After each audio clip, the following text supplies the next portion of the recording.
I've worked in the downtown library for almost 10 years. The building is old, more than a century, and it's beautiful.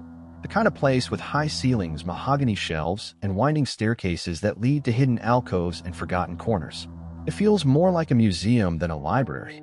And at night, when everyone else has gone home and the silence fills every aisle, it feels like something older, almost alive. I worked the late shift on Thursdays, which meant I was responsible for closing up and making sure everyone had left. It was usually a quiet night, and I'd spend the last hour alone, walking aisles, straightening books, and making sure nothing was left out of place. One night, I was doing my usual rounds when I noticed something strange on the second floor. I was passing the rows of the reference section, running my finger along the shelves, when my hand brushed against an unusual space, a gap in the wall, like an opening where there shouldn't be one. It was strange because I knew this library like the back of my hand. There weren't any doors or hidden entrances along this wall, but there it was, a narrow doorway, partially concealed by a heavy, dusty curtain. I pulled the curtain back, my curiosity getting the best of me. Beyond the doorway was a small, dark room filled with bookshelves. The walls were lined with old, leather-bound books, their spines cracked and worn. A single dim light bulb hung from the ceiling, flickering softly. The room had a strange smell, like old paper and something faintly metallic. There was a chill in the air that didn't match the rest of the building, and as I stepped inside, I felt an overwhelming sense of unease. On a small wooden table in the center of the room was an open book. It was massive, its pages yellowed and brittle, and the words were written in an old, spidery handwriting. I squinted at the text, but it was written in a language I didn't recognize, full of strange symbols and markings that didn't look like anything I'd seen before. A sudden chill washed over me, and I felt like I was being watched. I quickly looked around, but there was no one else in the room. Just the shelves, filled with those dusty old books, and the strange, open book on the table. I wanted to leave, but something kept me rooted in place. I found myself drawn to the open book, almost against my will. As I looked at it, my eyes were pulled to a single phrase written in the middle of the page, a string of letters that didn't seem to make sense, but somehow felt familiar. Veni ad me, I whispered under my breath. The moment the words left my mouth, the light bulb flickered violently and then went out, plunging the room into complete darkness. My heart pounded in my chest, and I reached out, groping for the doorway, but my hand met only solid wall. The door was gone. A faint whisper echoed in the darkness, so soft I could barely make it out. It sounded like my name.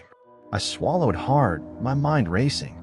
I told myself it was just my imagination, just the creaks and groans of an old building settling in the night. But the whisper grew louder, closer, until it was right beside me, cold and soft as a breath on my ear. I bolted, stumbling through the darkness, my fingers desperately searching for a way out. My heart pounded as the whisper followed me, relentless, murmuring words I couldn't understand but somehow felt like they were digging into my mind. Just when I thought I was trapped, my fingers brushed against the edge of the curtain, and I yanked it aside, tumbling out into the library. The door was gone. I stared at the wall, my mind reeling. There was no doorway, no hidden room, just solid wall and shelves of reference books, exactly as it had always been. I stumbled down the stairs, breathing heavily, trying to shake off the cold dread that clung to me. I closed up the library as quickly as I could, the whispers still echoing in my ears, fading but never fully gone. For days, I tried to convince myself that it was just a trick of my mind, maybe some forgotten storage room that I'd stumbled into by mistake.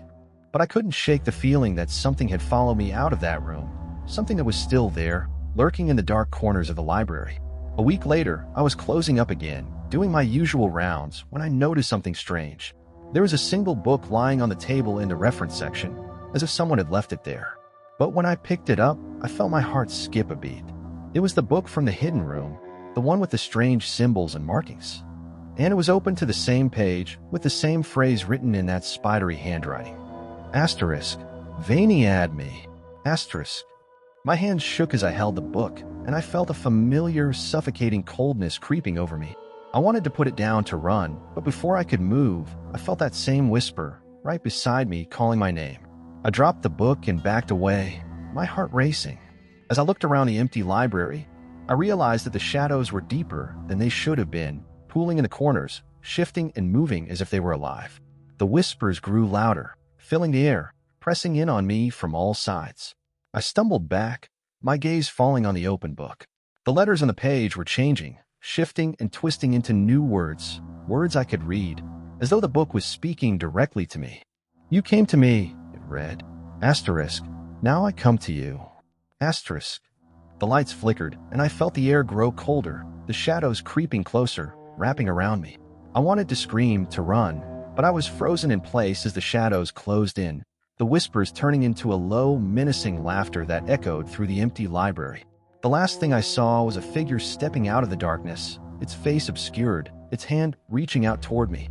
Then the lights went out. The next morning, the library staff found the building empty.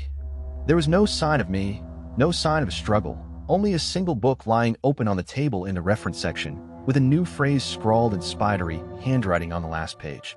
Asterisk. Veni ad me. Asterisk. To this day, they say that if you're alone in the library at night, you can sometimes hear faint whispers coming from the second floor, calling out to anyone who dares to listen. And sometimes, when the lights flicker just right, a doorway will appear. A doorway to a forgotten room, filled with shelves of old, dusty books, and a single book lying open on the table, waiting for the next reader to come in and answer its call.